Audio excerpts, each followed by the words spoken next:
What's going on, America? This is Kevin at Kevin's Corner.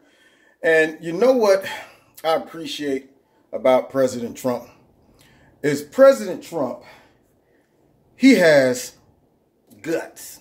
Something that we haven't seen in a long time in most of our presidents. For him to make the decision to back Israel was amazing to me because we see our past presidents, they're all about talk. They're all about saying the minimum amount of words to get elected, but not so much to where they actually have to produce and come through.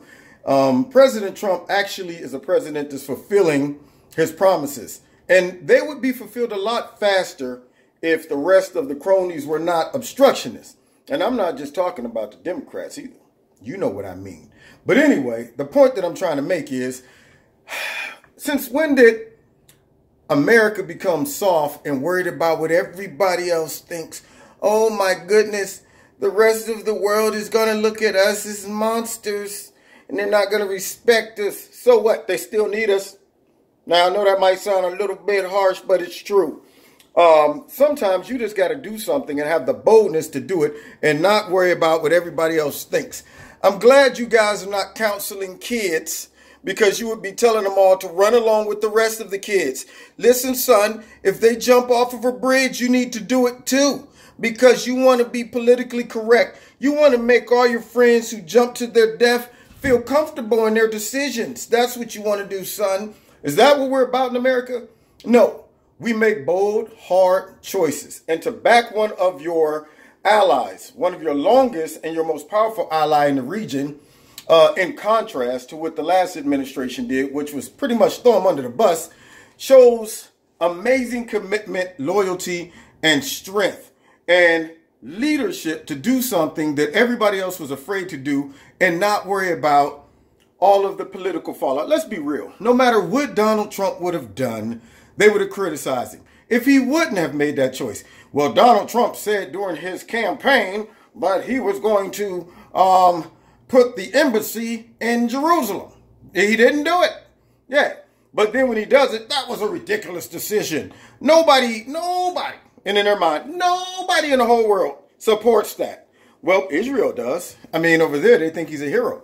And frankly, I think he's a hero because I do support Israel too. And I don't understand if all of the other past presidents agreed to do this. Not to mention all of the critics that might come from Congress on the left and the right. They all voted for it. It was like 90% of the Senate and Congress voted for this. And when it's time to actually happen, out comes the critics. Everybody runs from controversy. But you know, that's what makes President Trump different. And I wish the American public could see that. I'm not talking about just the logical thinking people.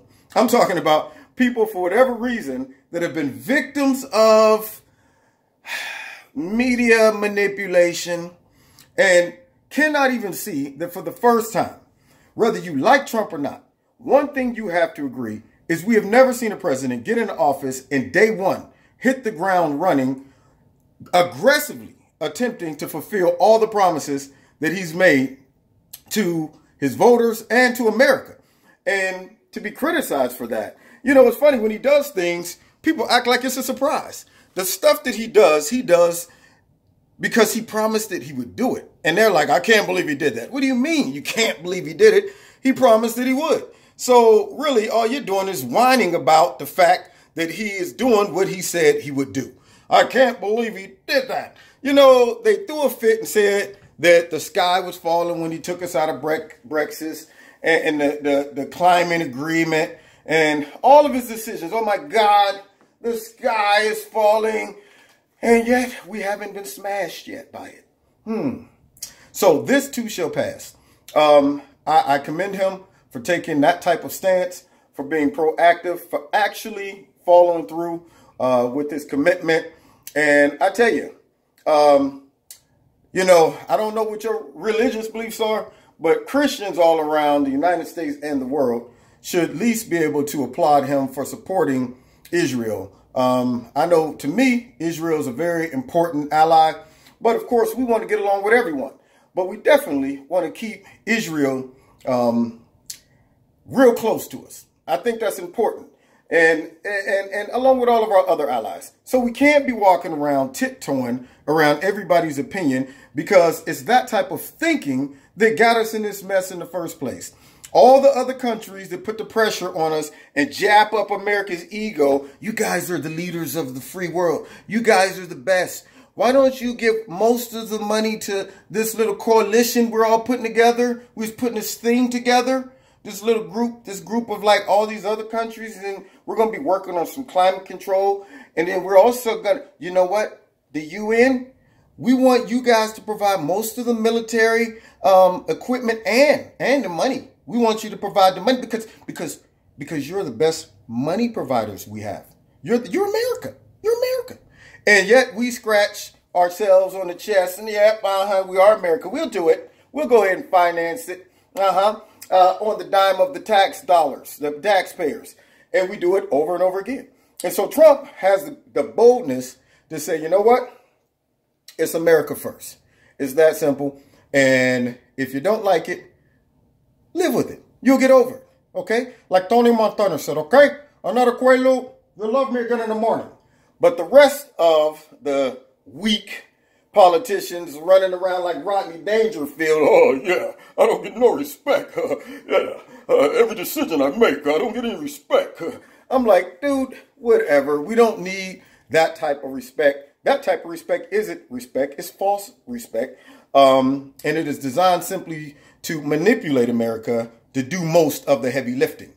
But true respect is when people look at you and you say, I'm going to be a maverick. I'm going to stand alone, make this decision, and you'll love me again in the morning, okay?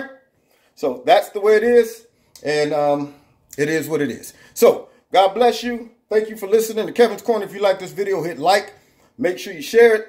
And if you want to donate, there are links in the bottom to do so, to Kevin's Corner. Thank you. God bless you, and let's continue to make America great again.